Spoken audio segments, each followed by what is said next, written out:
അയ്യോ, ഇതെന്ത് ക്രൂരതയാണ്! അങ്ങേക്കാണോ ഈ അവസ്ഥ വന്നത്? എനിക്ക് വിശ്വസിക്കാനേ കഴിയുന്നില്ല. വീര്യത്തോടെ വന്നതല്ലേ, ഒരു വീരനായി നിന്ന് സംസാരിച്ചതുമാണ്. അവിടേക്ക് ഈ ദുരവസ്ഥ ഉണ്ടായല്ലോ. മഹാരാജാവേ, മഹാരാജാവേ, മഹാരാജാവേ, അങ്ങും ഞങ്ങളെ വിട്ടു പോയോ? എനിക്കിത് വിശ്വസിക്കാനേ കഴിയുന്നില്ല. രാജകുമാരിയോട് ഞാൻ ഇനി എന്ത് ഉത്തരം പറയും? ഈ മണ്ണ് ഭരിക്കുന്ന മല്ലന്മാരായ നിങ്ങൾ ഇങ്ങനെ മണ്ണോട് ചേർന്ന് കിടക്കുവാണല്ലോ. എനിക്കിത് വിശ്വസിക്കാനേ കഴിയുന്നില്ല പ്രഭു, വിശ്വസിക്കാനേ കഴിയുന്നില്ല. അയ്യോ, അങ്ങും മൃത്യു വരിച്ചുവോ? രാജകുമാരിക്ക് നഷ്ടപ്പെട്ടത് നാസികയാണെങ്കിൽ നിങ്ങൾക്ക് നിങ്ങളുടെ ജീവൻ തന്നെ നഷ്ടപ്പെട്ടുവല്ലോ. രാജകുമാരിയോട് ഞാൻ എന്താണ് പോയി പറയുക?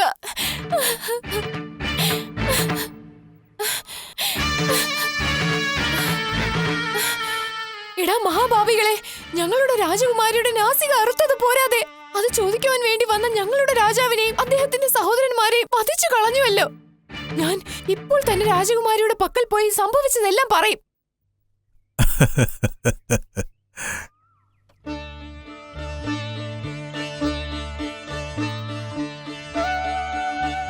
വന്നാലും മുനിവരിയ. രാമ, ലക്ഷ്മണ, അഗസ്ത്യ മഹാമുനിക്ക് ഞങ്ങളുടെ പ്രണാമം. ദീർഘനാൾ വാഴട്ടെ.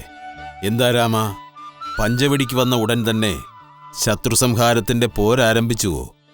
അതേ സ്വാമി, ഇവിടെ സംഭവിക്കുന്നതെല്ലാം ഞാൻ അവിടെ അറിയും. സംഭവിക്കേണ്ടത് തന്നെയാണ് സംഭവിച്ചിരിക്കുന്നത്. രാമ, ഇപ്പോ നീ ചെയ്തത് ദുഷ്ടനിഗ്രഹം മാത്രമല്ല, ശിഷ്ടപരിപാലനവും കൂടിയാണ്. സ്വാമി, താങ്കൾ എന്താണ് പറഞ്ഞു വരുന്നത്? അവിടേക്ക് നോക്കിയാലും.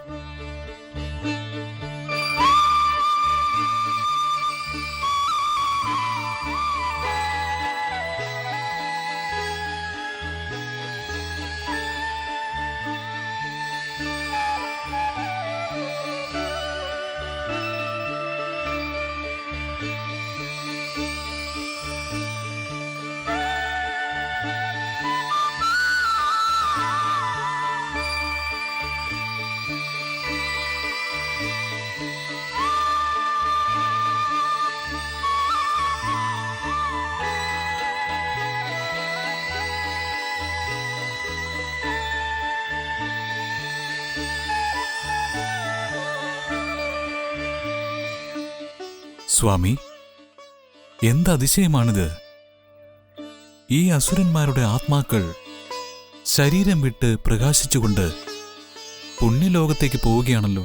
രാമ, അവർ മുൻജന്മത്തിൽ യജ്ഞവൽഗീയരുടെ പുത്രന്മാരായിരുന്നു. ചന്ദ്രകാന്തൻ, മഹാദേവൻ, വിജയൻ എന്ന ആ മുനികുമാരന്മാർക്ക് അന്ന് 10,000 ശിഷ്യന്മാരുണ്ടായിരുന്നു. പാൽക്കടലിൽ അമൃതം ഉത്ഭവിച്ച കാലത്ത് അവരെല്ലാം ഘോരരൂപം ധരിച്ച് അമൃതെല്ലാം അപഹരിക്കാൻ വേണ്ടി ചെന്നു. തൃക്കണ്ണുള്ള ശിവഭഗവാൻ, എന്റെ ഈശ്വരൻ, അവരെ കണ്ട് കോപാകുലനായി നിങ്ങൾ അസുരന്മാരായി പോകട്ടെ എന്ന് ശപിച്ചു. തന്റെ തെറ്റുകൾ മനസ്സിലായ മുനിപുത്രന്മാർ ശാപമോക്ഷം ആവശ്യപ്പെട്ടു. പഞ്ചവടിയിൽ നിങ്ങൾ ശ്രീരാമനാൽ സംഹരിക്കപ്പെട്ട് മുക്തിയടയുമെന്ന് ശിവഭഗവാൻ അവരോടരുളി. കൈലാസനാഥന്റെ ശാപമനുസരിച്ച് കരദൂഷണാദികളായി പിറന്ന അവർ തങ്ങളുടെ വിധിയെ നന്നായി അറിഞ്ഞുകൊണ്ട് തന്നെ വന്ന് നിന്റെ കൈകളാൽ ബലിയായി മോക്ഷം ലഭിച്ച് പുണ്യലോകത്തേക്ക് പുറപ്പെട്ടു. രാമ, നീ അവതരിച്ചിരിക്കുന്നത് തന്നെ ദുഷ്ടന്മാരെ ശുദ്ധന്മാരാക്കാൻ വേണ്ടിയിട്ടാണ്.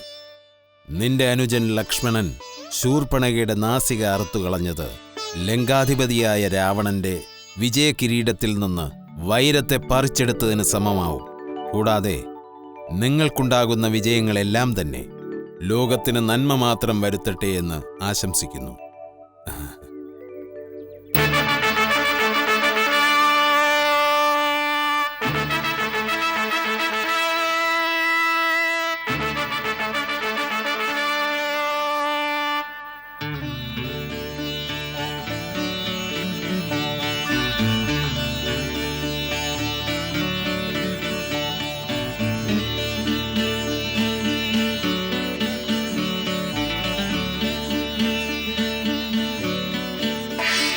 എല്ലാ ദിക്കിലും വിജയിച്ച വീരൻ, 8 ഗജവീരന്മാരെയും ഒരേ സമയം വീഴ്ത്തിയ ശൂരൻ, ദേവന്മാരുടെ അഹങ്കാരത്തെ അടക്കിയവൻ, പേരുകേട്ട എല്ലാ രാജ്യങ്ങളിലും തന്റെ ചിഹ്നമായ വീണക്കൊടി പറപ്പിച്ച മഹാവീരൻ, മഹാമണ്ഡലേശ്വരൻ, ശിവഭഗവാന്റെ മഹാഭക്തൻ, കൈലാസപർവ്വതം കൈകൊണ്ടുയർത്തിയെടുത്ത പരാക്രമശാലി, സാക്ഷാൽ ദൈവത്തിന് തുല്യനായി ഈശ്വര പദവി ലഭിച്ച ലങ്കേശ്വരൻ, രാവണേശ്വര മഹാരാജാവ് സഭയിലേക്ക് എഴുന്നള്ളുന്നു, എഴുന്നള്ളുന്നു, എഴുന്നള്ളുന്നു. മഹാരാജാവ് രാവണേശ്വരൻ വിജയിക്കട്ടെ, വിജയിക്കട്ടെ! മഹാരാജാവ് രാവണേശ്വരൻ വിജയിക്കട്ടെ, വിജയിക്കട്ടെ!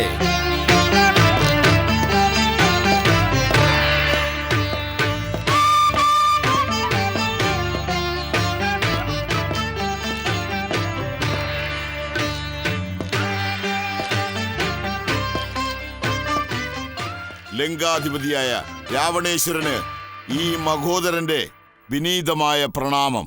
മഹാരാജൻ, രാജ്യം ഭരിക്കുന്ന എല്ലാ രാജാക്കന്മാരും നാരികൾ തൂകുന്ന മലരുകൾക്ക് മീതെ നടന്നു ചെന്ന് മാത്രമേ സിംഹാസനത്തിൽ ഉപവിഷ്ടനാകൂ. എന്നാൽ സാക്ഷാൽ ഈശ്വരന് തുല്യനായ ലങ്കയുടെ അധിപതിയായ താങ്കളോ ഈ ഭൂമിയെ തന്നെ ആട്ടി ഉലയ്ക്കുന്ന നവഗ്രഹങ്ങളെ തന്നെ പടികളാക്കി അതിലൂടെ നടന്നു ചെന്ന് ദിവസവും സിംഹാസനത്തിൽ ഉപവിഷ്ടനാകാറുണ്ട്.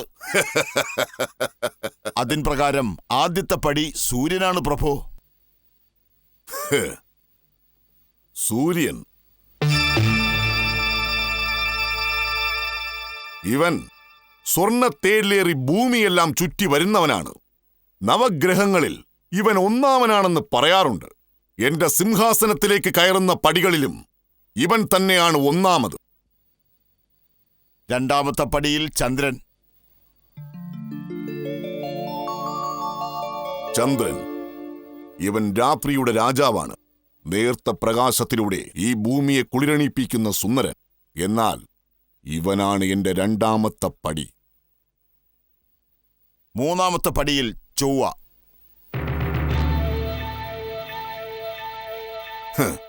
ചൊവ്വ ഇവൻ ചുവന്ന മേനിയുള്ളവൻ, തീവ്രമായ മുഖമുള്ളവൻ. അങ്ങനെയുള്ള ഇവൻ എന്റെ മൂന്നാമത്തെ പടി. നാലാമത്തെ പടിയിൽ ബുധൻ. ബുധൻ ഇവൻ കവിയാണ്, ജ്യോതിയാണ്, ലോകം സ്തുതിക്കുന്ന ശാസ്ത്രമാണിവൻ. ഞാനും ഒരു ദൈവമായതുകൊണ്ടാണ് ഈ ജ്യോതിയോട് എനിക്ക് അല്പം സഹതാപമുള്ളത്. നാലും അറിഞ്ഞവൻ എന്നതിനാൽ ഇവന് നാലാമത്തെ പടി. അഞ്ചാമത്തെ പടിയിൽ വ്യാഴം. വ്യാഴം ഇവൻ ദേവഗുരു, വേദശാസ്ത്രത്തിൽ അഗ്രഗണ്യൻ. ഇവിടെ എന്റെ തിരുവടി ദീക്ഷയ്ക്ക് വേണ്ടി അഞ്ചാമത്തെ പടിയിൽ കാത്തു നിൽക്കുകയാണ്.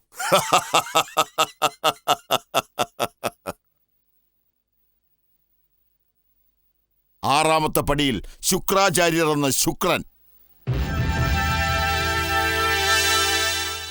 ശുക്രാചാര്യർ നമ്മുടെ അസുരഗുരു. ഇദ്ദേഹം ഇവിടെ ആറാമത്തെ പടിയിൽ നിന്നുകൊണ്ട് തന്നെ നമ്മെ വാഴ്ത്തിക്കൊണ്ടിരിക്കുകയാണ്. ഏഴാമത്തെ പടിയിൽ ശനീശ്വരൻ. ഏഴാമത്തെ പടിയിൽ നിൽക്കുന്ന ശനീശ്വരൻ മാത്രം കണ്ണുകൾ കെട്ടിക്കൊണ്ട് നമ്മെ ബഹുമാനിക്കാതെ നിൽക്കുകയാണല്ലോ. അതെന്താ? പ്രഭോ, ഈ ശനി ക്രൂരമായ ദൃഷ്ടിയുള്ളവനാണ്. ഇയാളുടെ ദൃഷ്ടി പതിഞ്ഞു കഴിഞ്ഞാൽ പലവിധ പ്രശ്നങ്ങളും വരുമെന്നതിനാൽ ഇദ്ദേഹത്തിന്റെ കണ്ണുകൾ മാത്രം കെട്ടിവച്ചിരിക്കുന്നു. മഹാമന്ത്രി, അവൻ ശനീശ്വരനാണെങ്കിൽ ഞാൻ മഹാദേവന്റെ കൈലാസം തന്നെ ഉയർത്തിയെടുത്ത രാവണേശ്വരനാണ്. അങ്ങനെയുള്ളപ്പോൾ ഈ ശനിയുടെ കൊടിയ ദൃഷ്ടി എന്നെ എന്തു ചെയ്യാനാണ്? അവന്റെ കെട്ടഴിച്ചു മാറ്റ്.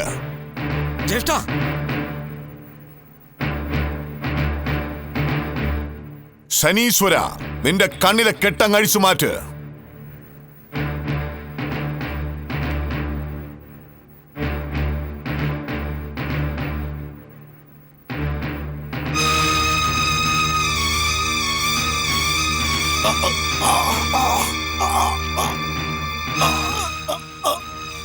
മഹാമന്ത്രി, ഇവന്റെ ദൃഷ്ടി ഒരല്പം കഠിനം തന്നെയാണ്. ഭഗവാനെ. പ്രഭു, എട്ടാമത്തെ പടിയിൽ രാഘുവും ഒമ്പതാമത്തെ പടിയിൽ കേതുവുമാണ്. രാഹു, കേതു ഇവർ അമൃതം പ്രാപ്തമാക്കിയതിനാൽ ദേവന്മാരായി മാറി ഗൃഹപദങ്ങളെ നേടിയിട്ടുണ്ടെങ്കിലും പിറവി കൊണ്ട് നമ്മുടെ വംശത്തിൽ ഉൾപ്പെട്ട അസുരന്മാരാണ്. ഗുണത്തിൽ എന്നെപ്പോലെ തന്നെ. സൂര്യൻ, ചന്ദ്രൻ, പിന്നെ ദേവന്മാർക്കും എതിരാളികൾ. അങ്ങനെയാണെങ്കിലും ദേവന്മാരായതിനാൽ ഇവിടെ എന്റെ പടിയുടെ കാവൽക്കാരായി നിൽക്കുകയാണ്.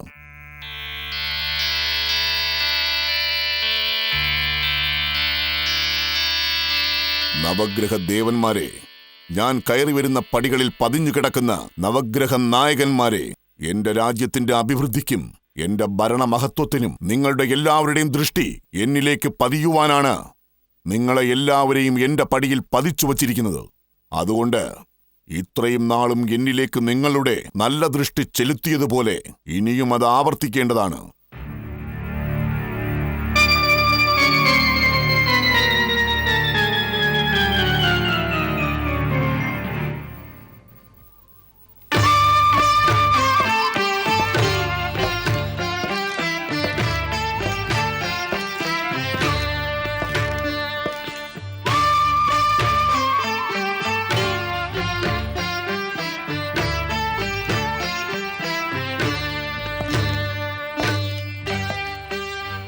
ഓം മഹാദേവായ നമഃ. രാക്ഷസവംശം നീണാൾ വാഴട്ടെ. അനന്തമായ സേനകൾ വാഴട്ടെ. എന്റെ പ്രിയ പ്രജകളും വാഴട്ടെ. എന്റെ പ്രിയപ്പെട്ട സഹോദരന്മാരും വാഴട്ടെ. ലങ്കാരാജ്യം ഒട്ടാകെ വാഴട്ടെ. ലങ്കയുടെ പേര് വാനോളം ഉയരട്ടെ. കൈലാസത്തിൽ വാഴുന്ന ശിവഭഗവാൻ ഐശ്വര്യത്തോടെ എന്നെന്നും വാഴട്ടെ. നമഃശിവായ, നമഃശിവായ, നമഃശിവായ. മഹാരാജാവ് രാമണേശ്വരൻ വിജയിക്കട്ടെ, വിജയിക്കട്ടെ. മഹാരാജാവ് രാമണേശ്വരൻ വിജയിക്കട്ടെ, വിജയിക്കട്ടെ. മഹാരാജാവ് രാമണേശ്വരൻ വിജയിക്കട്ടെ, വിജയിക്കട്ടെ. എനിക്കേറെ മതിപ്പും മര്യാദയുമുള്ള എന്റെ ഉപദേഷ്ടാവ് മാല്യവാൻ അവർകളെ,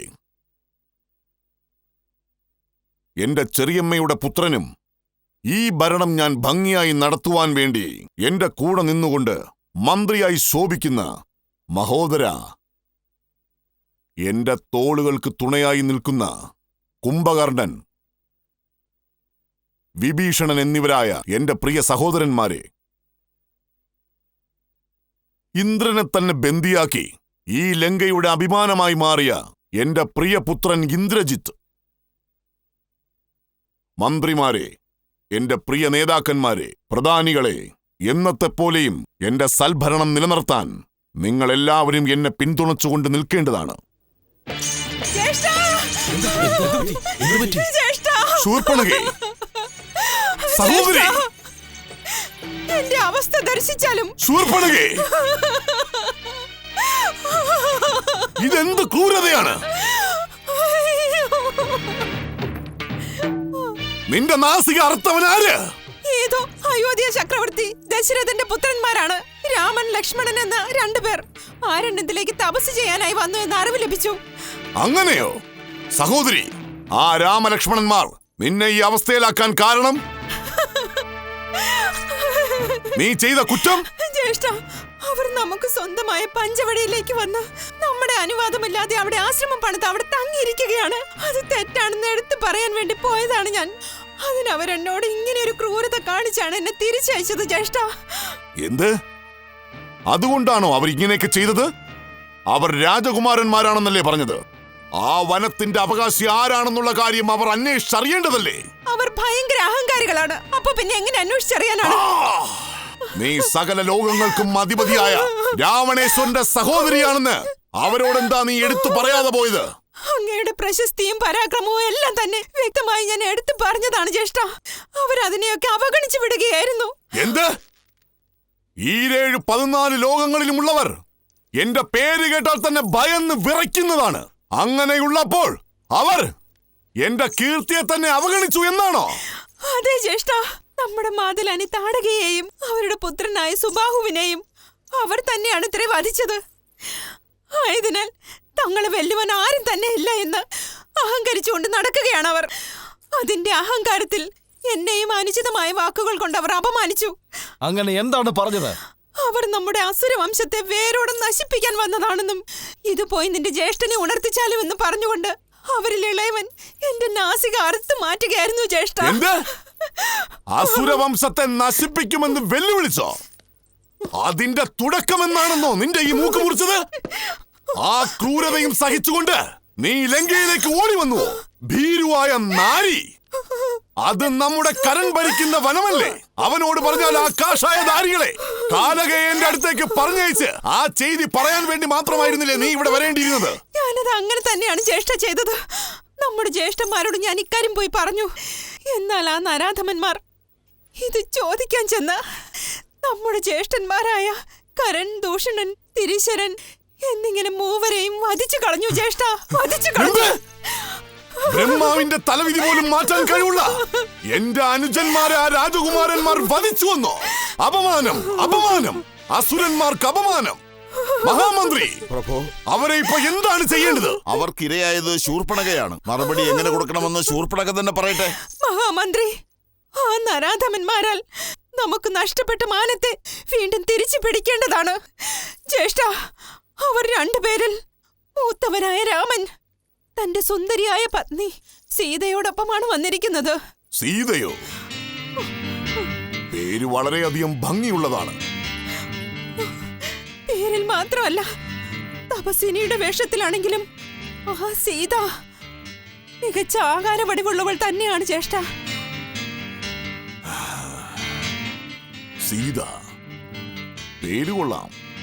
രൂപത്തിലും സുന്ദരിയാണോ? അതെ ജ്യേഷ്ഠ, ആ സീതയെ അങ്ങ് കവർന്നുകൊണ്ടുവന്ന് അങ്ങയുടെ അന്തപുരത്തിൽ ബന്ധനസ്ഥയാക്കി അങ്ങയുടെ വിനോദം തീരുന്നത് വരെ ഇവിടെ താമസിപ്പിച്ച് ആ രാമനോട് പ്രതികാരം വീട്ടണോ എന്ന് തന്നെയാണ് എന്റെ ആഗ്രഹം ജ്യേഷ്ഠ.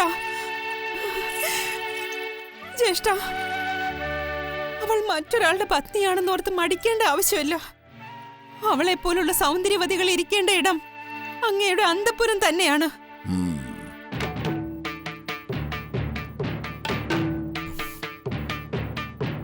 ജ്യേഷ്ഠ, ആ എന്താ കുംഭകർണ? ശൂർപ്പണഖയുടെ വാക്കുകൾക്ക് ചെവി കൊടുക്കരുത്. മറ്റൊരുവന്റെ പത്നിയെ കൊണ്ടുവന്ന് മാനഭംഗപ്പെടുത്തുന്നത് അനുചിതമായ പ്രവൃത്തിയാണ്. നമ്മൾ വാളിന് വാള്, വില്ലിന് വില്ല് ഇങ്ങനെ എതിർത്തു നിന്ന് വിജയിച്ചവരാണ്. ചുരുക്കത്തിൽ പറഞ്ഞാൽ മറ്റുള്ളവരുടെ അന്തപുരത്തിൽ കടന്നു കയറുന്ന ഒരു സംസ്കാര പാരമ്പര്യമുള്ളവരല്ല നമ്മൾ. എന്നാൽ അവർ അങ്ങയെപ്പോലെ നാരികളെ ബഹുമാനിക്കുന്നവരല്ലോ. സഹോദരി, ഒരുവൻ അഥവാ നമ്മുടെ ശത്രുവാണെങ്കിൽ കൂടി അവന്റെ ഹൃദയത്തിൽ നിന്ന് പകയെ അകറ്റുവാനാണ് നമ്മൾ ശ്രമിക്കേണ്ടത്. അവന്റെ ഹൃദയത്തിൽ സ്നേഹം വളർത്തുവാനും നമ്മൾ പരിശ്രമിക്കണം. അതിന് ശ്രമിക്കാതെ ഒരു നാരിയെ ഇതിനു വേണ്ടി ഇരയാക്കി അവളോട് പ്രതികാരം ചെയ്യരുത്. ജ്യേഷ്ഠ, ഈ പറയുന്ന രാമൻ അറിവിന്റെ കടലും അവതാര പുരുഷനാണ് എന്നുമൊക്കെ ഞാൻ കേട്ടിട്ടുണ്ട്. വിഭീഷണ, നീ പറഞ്ഞതുപോലെ ആ രാമൻ അവതാര പുരുഷനാണെന്ന് തന്നെ ഇരിക്കട്ടെ. എന്നാൽ അവൻ നമ്മുടെ സൗഹൃദത്തിനു വേണ്ടി കരം നീട്ടിയിട്ടില്ലല്ലോ. നമ്മെ നശിപ്പിക്കുമെന്ന് പറഞ്ഞ് വെല്ലുവിളിച്ചിരിക്കുകയല്ലേ. അതിന് മുന്നറിയിപ്പെന്നോണം നമ്മുടെ സഹോദരിയെ അപമാനിച്ച് അയക്കുകയും ചെയ്തിരിക്കുന്നു. അതെന്തുകൊണ്ടാണ് നീ ചിന്തിക്കാത്തത്? മഹാമന്ത്രി, പ്രഭോ, ശൂർപ്പണഖേ, ജ്യേഷ്ഠ, എന്റെ കൂടെ വന്നാലും.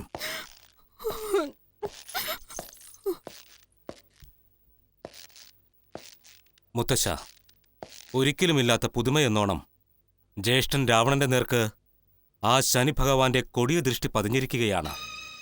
അതിന്റെ ഫലമെന്നോണം ശൂർപ്പണഖ വന്ന് ജ്യേഷ്ഠന്റെ മനസ്സിൽ ആ രാമലക്ഷ്മണന്മാരോട് കടുത്ത പക വളർത്തിയിരിക്കുകയാണ്. ഇതിന്റെ അനന്തരഫലം... വിഭീഷണ, എന്താണ് സംഭവിക്കാൻ പോകുന്നതെന്ന് കാത്തിരുന്ന് കാണാം.